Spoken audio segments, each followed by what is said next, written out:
नमस्कार मंडळी. बघा, आता आपण विविध पिकं तर पाहतो आलोय. मग वेलवर्गीय एस-आय-टी पीक पद्धतीने घेता येते का? हो, जरूर. प्रत्येक पीक एस-आय-टी पद्धतीने घेता येते. आता ही पहा तुम्हाला याच्यामध्ये वेलवर्गीयामध्ये हा शिरोळा, कोणी दोडका म्हणते, कारली, डांगर, दुधी, भोपळा, भाजीची चवळी ही सगळी वेलवर्गीय पिकं आपल्याला एस-आय-टी पद्धतीने घेता येते.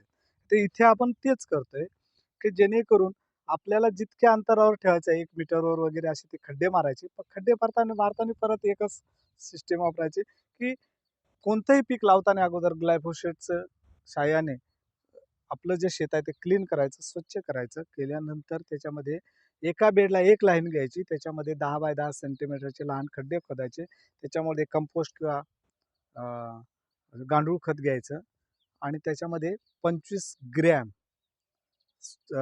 सुफला 15-15 किंवा 30 ग्रॅम 10-26-26 हे संयुक्त खत घेऊन त्याच्यामध्ये मिक्स करायचं आणि रोप लावायचं आणि त्याच्यामध्ये पाणी घेतलं की त्याच्यावर गोल मारायचं.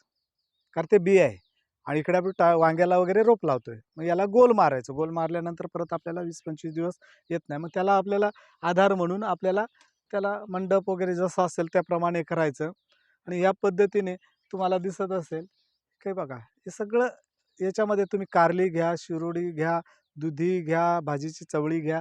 इथे आहेत लावलेली थोड्या-थोड्या प्रमाणामध्ये. पण मी तुम्हाला हा एकच व्हिडिओ दाखवतो आणि अशा पद्धतीने आपण आपलं वेलवर्गीय पिकाचं पीक घेऊ शकतोय. आणि याच्यामध्ये तण व्यवस्थापन करताना तुम्हाला वेलवर्गीमध्ये टर्गा सुपर किंवा एजेल ह्याचंच प्रमाण घ्यायचं आहे आणि वेळ पडली का मोठं झालं तर हुड लावून तुम्हाला ग्रामोक्झोनची सुद्धा फवारणी. पण ग्रामोक्झोन उडू द्यायचं नाही. फक्त गवतापुरतीच मारायचं.